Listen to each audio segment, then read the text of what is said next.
सुंदरकांड पढ़ते हुए 25वें दोहे पर ध्यान थोड़ा रुक गया। तुलसीदास जी ने सुंदरकांड में जब हनुमान जी ने लंका में आग लगाई थी, उस प्रसंग पर लिखा है, हरि प्रेरित तेहि अवसर चले मरुत 49, अट्टहास करी गर्जा कपि बड़ी लाग आकाश। अर्थात जब हनुमान जी ने लंका को अग्नि के हवाले कर दिया तो भगवान की प्रेरणा से 49 पवन चलने लगे। हनुमान जी अट्टहास करके गरजे और आकार बढ़ाकर आकाश से जा लगे। फिर सोचा कि इन 49 मरुत का क्या अर्थ है, ये तुलसीदास जी ने भी नहीं लिखा। फिर मैंने सुंदरकांड पूरा करने के बाद समय निकालकर 49 प्रकार की वायु के बारे में जानकारी खोजी और अध्ययन करने पर सनातन धर्म पर अत्यंत गर्व हुआ।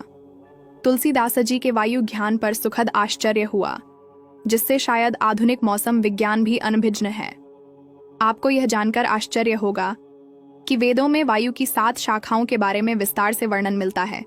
अधिकतर लोग यही समझते हैं कि वायु तो एक ही प्रकार की होती है, लेकिन उसका रूप बदलता रहता है, जैसे कि ठंडी वायु, गर्म वायु और समान वायु, लेकिन ऐसा नहीं है।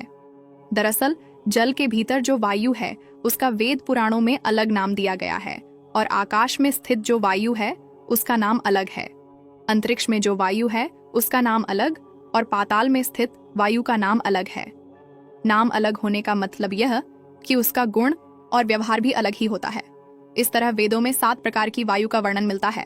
ये 7 प्रकार हैं: 1 प्रवह, 2 आवह, 3 उद्वह, 4 संवह, 5 विवह, 6 परिवह, 7 परावह।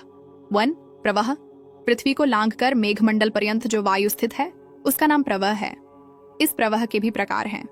यह वायु अत्यंत शक्तिमान है और वही बादलों को इधर उधर उड़ाकर ले जाती है। धूप तथा गर्मी से उत्पन्न होने वाले मेघों को यह प्रवह वायु ही समुद्र जल से परिपूर्ण करती है, जिससे ये मेघ काली घटा के रूप में परिणत हो जाते हैं और अतिशय वर्षा करने वाले होते हैं। 2 आवह, आवह सूर्यमंडल में बंधी हुई है। उसी के द्वारा ध्रुव से आबद्ध होकर सूर्यमंडल घुमाया जाता है। 3 उद्वह, वायु की तीसरी शाखा का नाम उद्वह है, जो चंद्रलोक में प्रतिष्ठित है। इसी के द्वारा ध्रुव से संबद्ध होकर यह चंद्रमंडल घुमाया जाता है।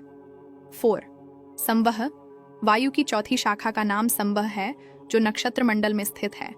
उसी से ध्रुव से आबद्ध होकर संपूर्ण नक्षत्र मंडल घूमता रहता है। 5 विवाह, 5वीं शाखा का नाम विवाह है और यह ग्रह मंडल में स्थित है।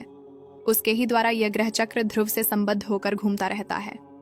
6 परिवह, वायु की छठी शाखा का नाम परिवह है, जो सप्तर्षि मंडल में स्थित है। इसी के द्वारा ध्रुव से संबद्ध हो सप्तर्षि आकाश में भ्रमण करते हैं। 7 परावह, वायु के 7वें स्कंध का नाम परावह है, जो ध्रुव में आबद्ध है। इसी के द्वारा ध्रुव चक्र तथा अन्यान्य मंडल एक स्थान पर स्थापित रहते हैं।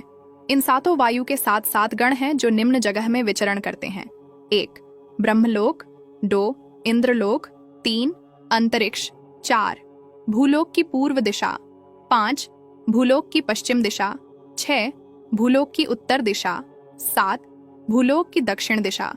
इस तरह 7 प्रकार की वायु और प्रत्येक के 7 गण तो कुल 49 मरुत हो जाते हैं, जो देव रूप में विचरण करते रहते हैं।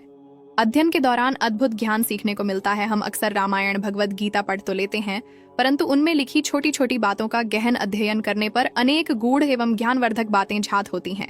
जय श्री राम, जय हनुमान।